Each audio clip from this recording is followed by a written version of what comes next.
तो चलिए स्टार्ट करते हैं। गुड मॉर्निंग सभी को, गुड मॉर्निंग सभी को, गुड मॉर्निंग। चलिए आवाज आ रही, एक बार क्लियर कर दीजिए, फिर हम लोग क्लास को स्टार्ट करते हैं और तीव्रता के साथ और बहुत ही फास्ट तरीके से यहाँ पर सॉल्व करेंगे। ठीक है, चलिए good morning, good morning, good morning सभी को, गुड मॉर्निंग सभी को, नमस्कार। चलिए क्लियर है, तो चलिए स्टार्ट करते हैं। पहला क्वेश्चन आपके सामने दिया गया है, कह रहा आपसे यहाँ पर चंद्रगुप्त मौर्य का पुत्र कौन था। चलिए जवाब दीजिए, चंद्रगुप्त मौर्य का जो पुत्र था कौन था। चलिए यहाँ पर ऑप्शन आ रहा है ए नंबर बिंदुसार था। चलिए काफी लोगों ने जवाब दिया है, ए नंबर आपके बिंदुसार को दिया है। यहाँ पर आपका जवाब बिल्कुल सही है, बिंदुसार आपका हो जाएगा।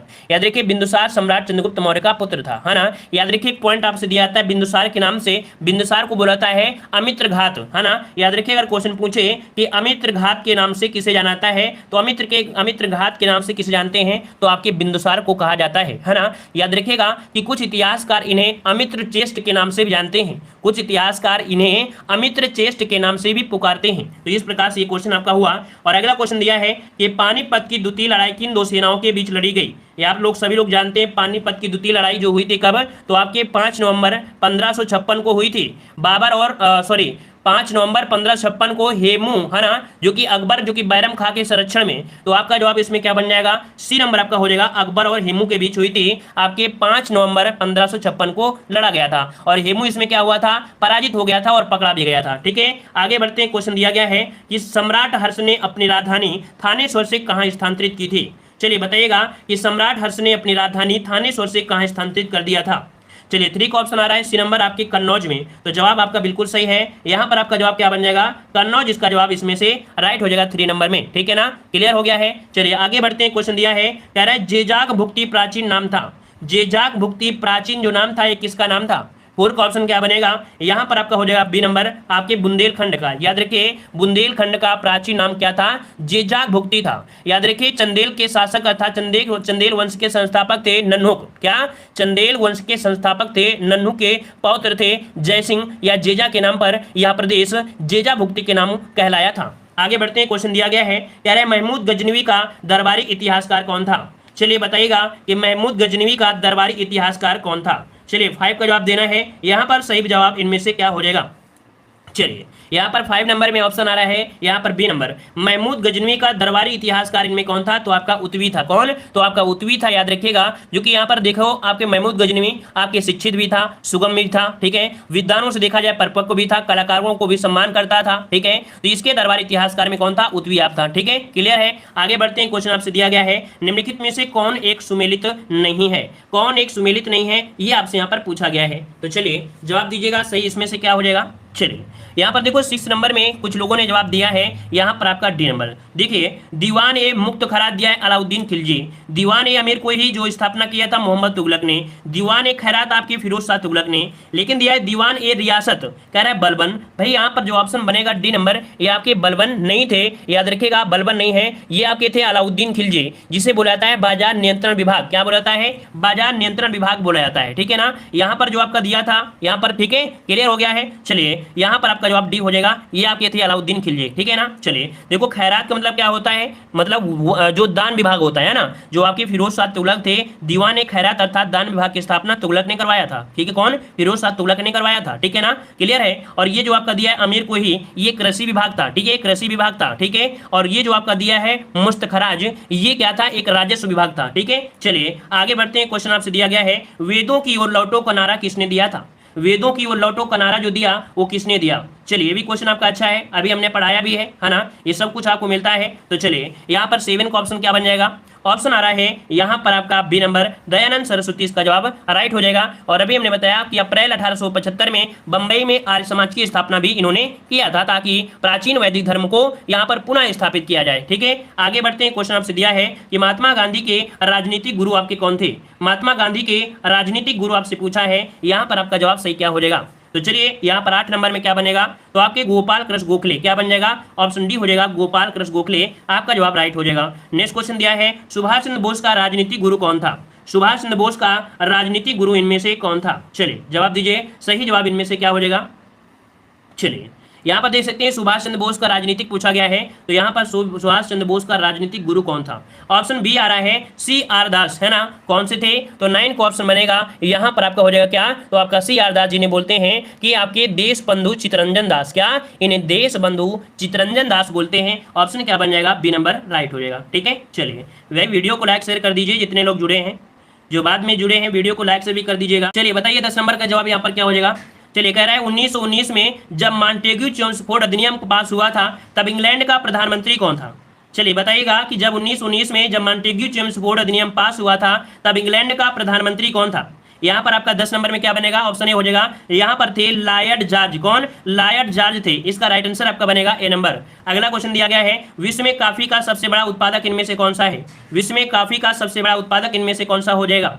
चलिए 11 का जवाब देना है। 11 नंबर में ये ब्राजील हो जाएगा, बी नंबर। कौन? तो आपका ब्राजील है, जो कि देख सकते हैं आपने हमेशा से पढ़ा है कि सबसे बड़ा कॉफी उत्पादक कौन है, तो आपका यहाँ पर बी नंबर राइट हो जाएगा। क्लियर है इतना पॉइंट? ठीक है ना। देखा जाए तो 6 देश आपके महत्वपूर्ण आते हैं आपके। देखो आपका कह सकते हैं कि ब्राजील तो आपका है ही है, वियतनाम हो जाएगा, कोलंबिया, इंडोनेशिया, इथोपिया और आपका यहाँ पर होड्रूसा। ठीक है, चलिए आगे बढ़ते हैं। क्वेश्चन आपसे दिया गया है, कह रहे क्षेत्रफल के आधार पर पृथ्वी का सबसे बड़ा महाद्वीप कौन सा है? क्षेत्रफल के आधार पर पृथ्वी का सबसे बड़ा महाद्वीप इनमें से कौन सा है? 12 नंबर में। तो 12 का जवाब क्या बन जाएगा? तो ये है आपका एशिया। क्या है? एशिया है, जो कि सबसे बड़ा है। आप सभी को पता है, बच्चे से पता है। अच्छा, सबसे छोटा कौन सा है? तो सबसे छोटा कौन सा है? तो आपका ऑस्ट्रेलिया है। क्या? ऑस्ट्रेलिया सबसे छोटा है। नेक्स्ट क्वेश्चन दिया है कि भारत के किस राज्य में सबसे लंबी भूमि है, जो कि तट रेखा पूछा गया है। देखो यहाँ पर ये क्वेश्चन आपके बीएड एंट्रेंस एग्जाम में पूछा गया था। जिन लोगों ने पिछले बार बीएड एंट्रेंस एग्जाम दिया होगा तो उनको याद होगा कि क्वेश्चन 2020 में कई एग्जामों में पूछा गया था कि भारत के किस राज्य में सबसे लंबी मुख्य भूमि आपकी तट रेखा है। तो 13 का ऑप्शन आ रहा है यहाँ पर बी नंबर, आपकी गुजरात की है। किसकी है? गुजरात की है। तो ऑप्शन क्या हो जाएगा? B number. अगला क्वेश्चन दिया है कि भारत में लिग्नाइट का सबसे बड़ा उत्पादक कौन सा है? भारत में लिग्नाइट का सबसे बड़ा उत्पादक कौन सा हो जाएगा? यहाँ पर सी नंबर आपका तमिलनाडु। क्या? यहाँ पर तमिलनाडु हो जाएगा, ऑप्शन सी हो जाएगा। नेक्स्ट क्वेश्चन दिया गया है कि भारत की सबसे लंबी नदी कौन सी है? भारत की सबसे लंबी नदी इनमें से कौन सी है? कावेरी, गंगा, गोदावरी या ब्रह्मपुत्र? क्या जवाब बनेगा? तो याद रखिए ऑप्शन बी हो जाएगा गंगा नदी। और गंगा नदी की बात करते हैं तो आपकी 2525 किलोमीटर इसकी आपकी लंबाई है। तो ऑप्शन क्या हो जाएगा? B number. अगला क्वेश्चन दिया है श्वेत क्रांति का संबंध किससे है? श्वेत क्रांति का जो संबंध है किससे है? तो श्वेत क्रांति में क्या किया जाता है? दुग्ध उत्पादन किया जाता है ना। और ऑपरेशन फ्लड के माध्यम से भी दुग्ध क्रांति को किया गया था। जनक की पूछे कि जनक कौन है, तो आपके इस क्रांति के जनक है वर्गीज कुरियन। कौन? वर्गीज कुरियन। ऑप्शन क्या हो जाएगा? B number. नेक्स्ट क्वेश्चन दिया गया है भारतीय रिजर्व बैंक का राष्ट्रीयकरण किस वर्ष हुआ था? भारतीय रिजर्व बैंक का जो राष्ट्रीयकरण हुआ था, ये कब हुआ था? 17 नंबर में। तो सही जवाब क्या बन जाएगा? राष्ट्रीयकरण हुआ था। यहाँ पर ऑप्शन आ रहा है 49, मतलब ऑप्शन बिल्कुल सही है, सी नंबर हो जाएगा। 1 जनवरी 1949 को रिजर्व बैंक का राष्ट्रीयकरण हुआ था। अगर आपसे पूछे किसकी स्थापना कब हुई थी, और स्थापना अगर पूछता है तब जवाब क्या देंगे? तो 1 अप्रैल 1935। 1 अप्रैल 1935 को इसकी क्या हुई थी? तो आपकी स्थापना हुई थी। आगे बढ़ते हैं। क्वेश्चन दिया गया है कि भारत का आर्थिक सर्वेक्षण प्रत्येक वर्ष सरकारी तौर पर प्रकाशित किया जाता है।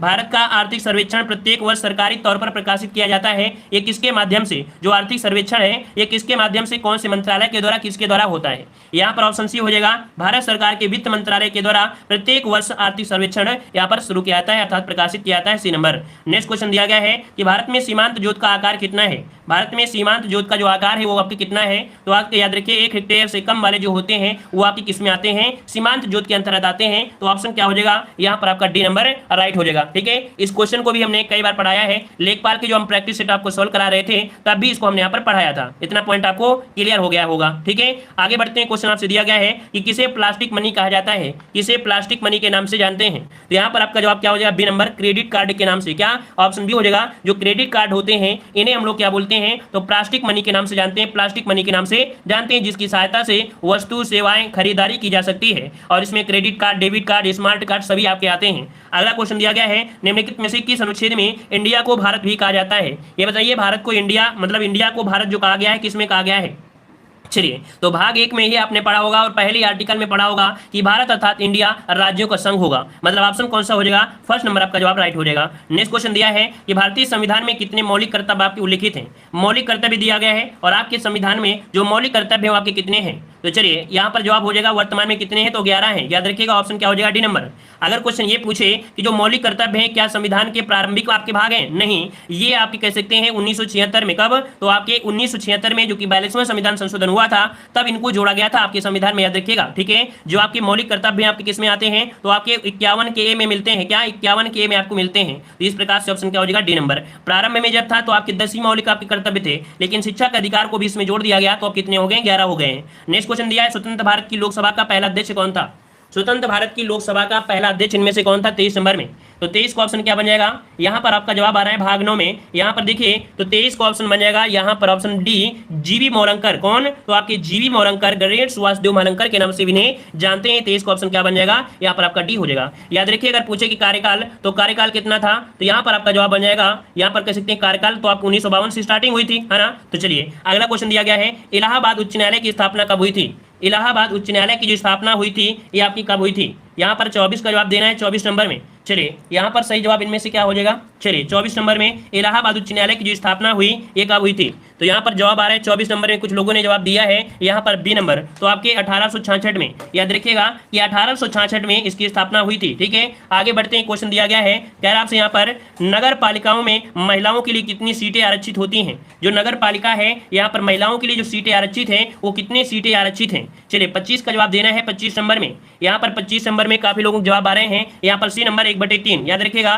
कि नगर पालिका में महिलाओं के लिए सीटें कितनी हैं, 1/3 हो जाएगा, सी नंबर। नेक्स्ट क्वेश्चन दिया है कि निम्नलिखित में से कौन से यंत्र का प्रयोग आर्द्रता को मापने के लिए किया जाता है। आर्द्रता को मापने के लिए कौन से यंत्र का प्रयोग करते हैं। चलिए यहाँ पर जवाब सही क्या बन जाएगा, तो ऑप्शन आपका बन जाएगा बी, आर्द्रता मापी। क्या हो जाएगा, ऑप्शन बन जाएगा बी, आर्द्रता मापी का प्रयोग किया जाता है। ऑप्शन आपका बी हो जाएगा, है ना, जिसे हम लोग हाइग्रोमीटर कहते हैं। इंग्लिश में इसे क्या बोलते हैं, हाइग्रोमीटर कहते हैं। याद रखिएगा, ठीक है ना, कंफ्यूज मत होइए, इसे ही हाइग्रोमीटर कहा जाता है इंग्लिश में। नेक्स्ट क्वेश्चन दिया है कि आवर्त सारणी के रूप में तत्वों का वर्गीकरण निम्नलिखित में से सर्वप्रथम किसने किया था। चलिए यहाँ पर 27 का जवाब देना है, 27 नंबर में। तो देखिए आवर्त सारणी के रूप में तत्वों का वर्गीकरण कौन सा हो जाएगा, यहाँ पर आपका मेंडलीव के द्वारा। किसके द्वारा, तो आपके मेंडलीव के द्वारा। ऑप्शन क्या हो जाएगा, यहाँ पर आपका ए नंबर राइट हो जाएगा। क्लियर हो गया है। चलिए आगे बढ़ते हैं, क्वेश्चन दिया गया है, आग बुझाने के लिए किस गैस का प्रयोग करते हैं। आग बुझाने के लिए प्रयुक्त गैस आपकी कौन सी हो जाएगी, कौन सी गैस का प्रयोग किया जाता है, कार्बन डाइऑक्साइड। बिल्कुल सही है, यहाँ पर ऑप्शन क्या हो जाएगा, सी, कार्बन डाइऑक्साइड का प्रयोग करते हैं। अगला क्वेश्चन दिया है, यूरिया किसमें संश्लेषित होता है। यूरिया किसमें संश्लेषित होता है, यहाँ पर जवाब देना है, मतलब जो बनकर तैयार होता है ना, किसमें होता है। तो यहाँ पर आपका जवाब आ रहा है यकृत में। तो आपका जवाब बिल्कुल सही है, यहाँ पर आपका यकृत आपका जवाब हो जाएगा, यकृत हो जाएगा। 29 नंबर का ऑप्शन क्या बन जाएगा, यहाँ पर आपका ए हो जाएगा, ठीक है। अगला क्वेश्चन आपसे दिया गया है, कह रहा है इंसुलिन में सक्रिय होते हैं। इंसुलिन में जो सक्रिय होते हैं क्या होते हैं, इंसुलिन में सक्रिय हो जाते हैं, ये आपसे पूछा गया है। चलिए यहाँ पर आपका जवाब हो जाए कौन सा, यहाँ पर अग्न्याशय दे रहे हैं कुछ लोग भाई, यहाँ पर अग्न्याशय दे रहे हैं। तो देखिए आपका जवाब बिल्कुल सही है, ए नंबर ही हो जाएगा कि इंसुलिन अग्न्याशय में सक्रिय हो जाते हैं। तो 30 का ऑप्शन क्या बन जाएगा, यहाँ पर बन जाएगा ए नंबर। इंसुलिन क्या है, एक हार्मोन्स है जिसका देखा जाए तो आपका उत्पादन अग्न्याशय में आपका होता है। एक लैंगर-हंस की द्वीपकाएं होती हैं, है ना, बीटा कोशिकाएं कह सकते हैं, बी सेल्स के द्वारा आपका होता है, ठीक है। आगे बढ़ते हैं, क्वेश्चन दिया गया है, यहाँ पर दिया है प्रतिकूल का विलोम शब्द क्या हो जाएगा। प्रतिकूल का विलोम क्या बन जाएगा, प्रतिकूल का विलोम। चलिए 36 का जवाब देना है, प्रतिकूल का विलोम। यहाँ पर ऑप्शन बन जाएगा सी, यहाँ पर अनुकूल हो जाएगा, क्या प्रतिकूल का हो जाएगा अनुकूल, ऑप्शन सी हो जाएगा। नेक्स्ट क्वेश्चन दिया है, शब्द अनन्वय का संधिविच्छेद क्या हो जाएगा। ये बताइएगा, इसका जो आपका कह सकते हैं कि जो संधि होगा क्या हो जाएगा, अन्वय का संधिविच्छेद क्या बनेगा।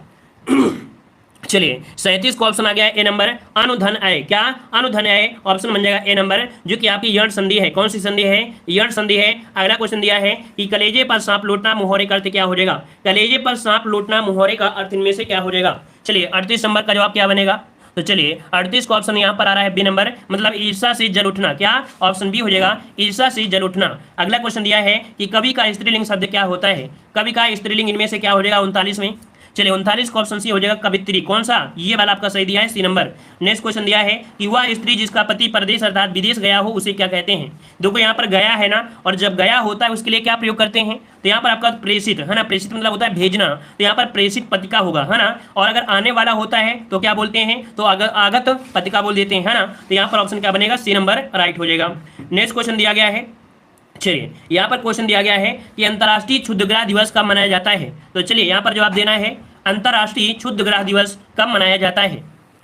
चलिए यहाँ पर ऑप्शन आ रहा है ए नंबर आपके यहाँ पर 30 जून, क्या तो ऑप्शन बन जाएगा यहाँ पर आपके 30 जून को अंतर्राष्ट्रीय क्षुद्रग्राह दिवस मनाया जाता है। ठीक है, आगे बढ़ते हैं। क्वेश्चन दिया गया है कि किस कृषि विश्वविद्यालय के कृषि वैज्ञानिकों ने अमरूद की एक अनोखी किस्म काला अमरूद विकसित किया है। ये बताइए कौन सा कृषि विश्वविद्यालय है जिसने काला अमरूद आपका विकसित किया है। काला अमरूद आपने यूट्यूब में देखा भी होगा, है ना। तो 53 का ऑप्शन कौन सा बन जाएगा, यहाँ पर बन जाएगा बी आपके बिहार कृषि विश्वविद्यालय जो कि भागलपुर है, इसने काला अमरूद विकसित किया है। ठीक है, जो कि एक बिल्कुल सही है, अनोखी प्रजाति है ना। ऑप्शन क्या बन जाएगा 53 का बी। अगला क्वेश्चन आपसे दिया गया है, कह रहा है 2 जून 2021 को किसे वर्ष 2021 के प्रतिष्ठित इंटरनेशनल बुकर प्राइज से सम्मानित किया गया है। अच्छा क्वेश्चन है, याद रखिएगा कि आपका इंटरनेशनल बुकर प्राइज जो दिया गया है 2021 के लिए किसे दिया गया है। यहाँ पर 54 नंबर में ऑप्शन क्या बन जाएगा डी, डेविड डिओपो को। किसे, तो डेविड डिओप को दिया गया है। यहाँ पर जो ऑप्शन बनेगा डी नंबर आपका राइट हो जाएगा। अगला क्वेश्चन आपसे दिया गया है कि जून 2021 में संपन्न टेनिस की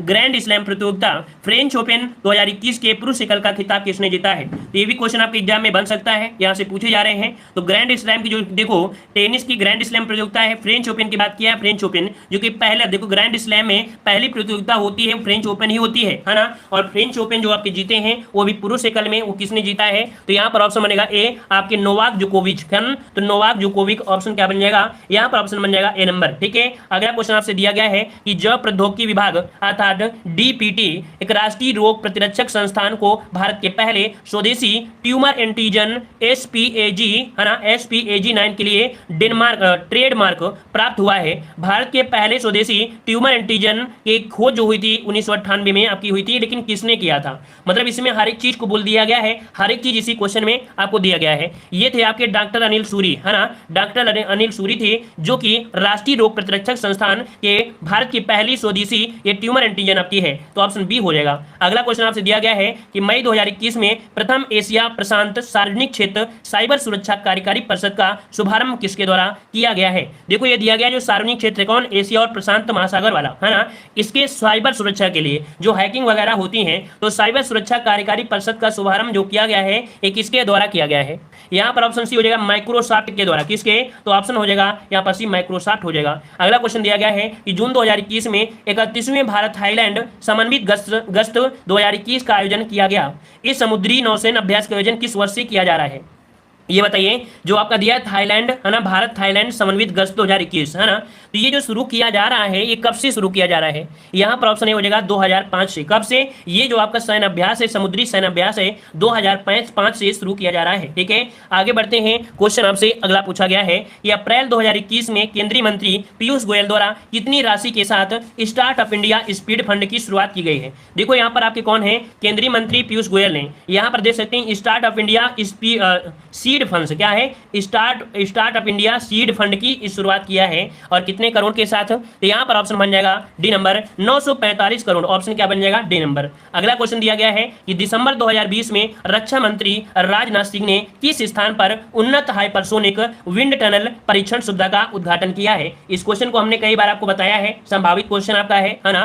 तो आपके राजनाथ सिंह देखा जाए एक उन्नत हाइपरसोनिक विंड टनल है और इसके परीक्षण की सुविधा का उद्घाटन किया गया है आपके ऑप्शन ए आपके हैदराबाद में। कहां पर, तो आपके हैदराबाद में है, ऑप्शन ए हो जाएगा हैदराबाद। नेक्स्ट क्वेश्चन दिया गया है कि पीसो किस देश की मुद्रा है। पीसो किस देश की मुद्रा है, यहाँ पर 61 का जवाब सही क्या हो जाएगा 61 नंबर में।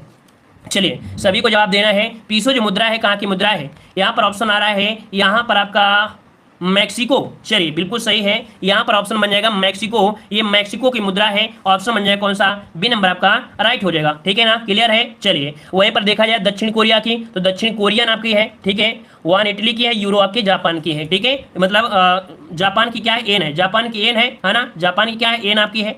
इटली की क्या है, इटली की आपकी यूरो है, इटली क्या है, यूरो है। ठीक है, और कोरिया की आपकी हो जाएगा, दक्षिण कोरिया की हो जाएगी 1 हो जाएगा। ठीक है, अगला क्वेश्चन आपसे दिया है निम्नलिखित में से मिलान करना है। यहाँ पर कुछ मंदिर हैं और ये मंदिर आपके हैं कहाँ पर आपके हो जाएंगे। चलिए 65 वाले में यहाँ पर देखियो सोमनाथ मंदिर, आप सभी को पता है कि जो सोमनाथ मंदिर है गुजरात के कठियावाड़ा जिले में है, तो इसका आपका सी हो जाएगा, है ना। कामाख्या मंदिर आपने सुना होगा, होगा, ये आपके असम में है। कहां पर? आपके असम में, इसका आपका ए हो जाएगा। रामनाथ स्वामी मंदिर ये कहां पर है? तो आपके कहां पर? तमिलनाडु में है। कहां पर है? आपके तमिलनाडु में, तो इसका क्या हो जाएगा? बी हो जाएगा। और महाबोधि मंदिर आपके बिहार में है, तो इसका डी हो जाएगा। मतलब CABD ऑप्शन क्या हो जाएगा? सी नंबर राइट हो गया। अगला क्वेश्चन दिया गया है सूची फर्स्ट का सूची सेकंड के साथ यहां पर आपको मिलान करना है और सही उत्तर का चयन करना है। तो देखिएगा यहां पर इसका जवाब जो बनेगा 63 वाले में क्या बन सकता है, इसको भी मिलान करने का प्रयास करते हैं। तो देखिएगा कि जो आपके हैं असद अली खां का जो संबंध है वो आपका किससे है? तो ये संबंध है आपके वीणा से। किससे? वीणा से, इसका 4 हो जाएगा। मल्लिकार्जुन का जो संबंध है ये शास्त्रीय संगीत से है, इसका 3 हो जाएगा। बिस्मिल्लाह खां का जो संबंध है ये शहनाई से है, तो आपका 1 हो जाएगा। और TN कृष्णन का संबंध है आपके वायलिन से, इसका 2 हो जाएगा। तो 4 3 1 2 क्या हो जाएगा? बी नंबर राइट हो जाएगा। नेक्स्ट क्वेश्चन दिया गया है India the future is now किसके द्वारा लिखी गई है? एक पुस्तक दिया है India the future is now, किसके द्वारा लिखी गई है? यहाँ पर 64 नंबर में ये कांग्रेस पार्टी के वरिष्ठ नेता हैं शशि थरूर। कौन? शशि थरूर, ऑप्शन सी हो जाएगा। एक कांग्रेस नेता के एक कह सकते हैं। अगला दिया है निम्न में से किस संगठन का मुख्यालय जिनेवा में नहीं है? जिनेवा में नहीं है 65 नंबर में। तो देखिएगा यहाँ पर आपका खाद्य और कृषि दिया गया है। खाद्य और कृषि दिया गया है, क्या पहला ही पॉइंट आपका हो जाएगा? तो जवाब बिल्कुल सही है, खाद्य एवं कृषि संगठन आपके जिनेवा में नहीं है। ठीक है ना? तो ये आपके है कहां पर? आपके रोम में है। रोम कहां पड़ता है? तो आपके इटली में है। कहा जाता है जब इमली खाते हो तो आपका रोम कांपने लगता है ना? जब खाते हो तो खट्टा खट्टा लगता है, तो रोम कांपने लगता है। तो खाने से आपको याद रखिएगा रोम, इटली। ठीक है। अगला क्वेश्चन दिया गया है नोबेल पुरस्कार प्रतिवर्ष कहां बांटे जाते हैं? नोबेल पुरस्कार प्रतिवर्ष कहां बांटे जाते हैं? ये 66 नंबर आपसे पूछा गया है। तो 66 का ऑप्शन क्या हो जाएगा? स्टॉकहोम। कहां पर? ऑप्शन बी हो जाएगा। आपके स्टॉकहोम में आपके बांटे जाते हैं। याद रखिएगा नोबेल का जो शांति पुरस्कार है, कौन? नोबेल का जो शांति पुरस्कार आपका है ना? शांति पुरस्कार वो नॉर्वे में अर्थात ओस्लो में। ठीक है। और नोबेल के अन्य श्रेणी के जो सभी पुरस्कार होते हैं वो स्टॉकहोम में। तो दोनों क्वेश्चन को याद रखिएगा कि जो शांति का नोबेल पुरस्कार होता है ये नॉर्वे में होता है, जो कि ओस्लो में, और जो 5 अन्य होते हैं वो स्टॉकहोम में किए जाते हैं, प्रदान किए जाते हैं। अगला क्वेश्चन दिया गया है निम्नलिखित में से कौन सा पर्यावरण का एक अजैव घटक है? पर्यावरण का जो अजैव घटक माना जाता है ये किसे माना जाता है? यहाँ पर 67 नंबर में 67 का ऑप्शन बन जाएगा। यहाँ पर सी, पानी को माना जाता है। किसे? पानी को मानते हैं, ऑप्शन सी हो जाएगा। अजैव घटक जो आपके हैं पानी है। नेक्स्ट क्वेश्चन दिया है कि विश्व पर्यावरण दिवस मनाया जाता है। विश्व पर्यावरण दिवस जो मनाते हैं ये कब मनाते हैं? तो यहाँ पर आपका ऑप्शन भी हो जाएगा 5 जून हो जाएगा। क्या? 5 जून ऑप्शन में हो जाएगा बी नंबर। नेक्स्ट क्वेश्चन दिया है कि क्षेत्रफल की दृष्टि से भारत का सबसे बड़ा राज्य कौन है? तो ये आप सभी को पता है भाई, राजस्थान आपका सबसे बड़ा है, इसमें कोई दिक्कत ही नहीं है ना? इजी क्वेश्चन दिया गया है। और अगला दिया है निम्नलिखित में से कौन सा सुमेलित है? यहाँ पर दिया है कौन सा सुमेलित दिया गया है। तो देखिए भारतनाट्यम दिया है आंध्र प्रदेश। क्या भारतनाट्यम जो आपका दिया है आंध्र प्रदेश, ये क्या सही दिया गया है? क्या ये सही दिया गया है? तो हमें तो नहीं लग रहा है बिल्कुल सही दिया गया है ना? तो देखिएगा भारतनाट्यम है कहाँ का? ये तमिलनाडु का है। कहाँ का भाई? ये तमिलनाडु का है। कुचिपुड़ी कहाँ का है? आपके आंध्र प्रदेश का है। ये कहाँ का है? आंध्र प्रदेश का है।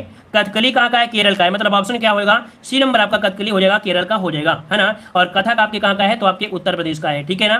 क्लियर हो गया? तो इसका जवाब सी हो जाएगा। यहाँ पर आपको गद्यांश दिया गया है और मानव के बारे में दिया है। गद्यांश आप लोग पढ़ सकते हैं, आसानी से जवाब दे सकते हैं। ठीक है ना? दूसरा भी गद्यांश ये मानव के परोपकार से, उसके त्याग से, उसके सद्गुण से है। ठीक है। और उसके कह सकते हैं सब चीज़ से, तो इसको भी आप पढ़ सकते हैं और इसका भी जवाब आप दे सकते हैं। तो आज की क्लास इतने रखते हैं। ठीक है। तो चलिए यहाँ पर एक क्लास आज यहीं पर रख देते हैं। उम्मीद है आप सभी लोग अच्छे होंगे, पढ़ाई भी कर रहे होंगे। ठीक है। और पढ़ाई तो आपको फास्ट करा रहे हैं, इतने फास्ट क्या हो सकता है।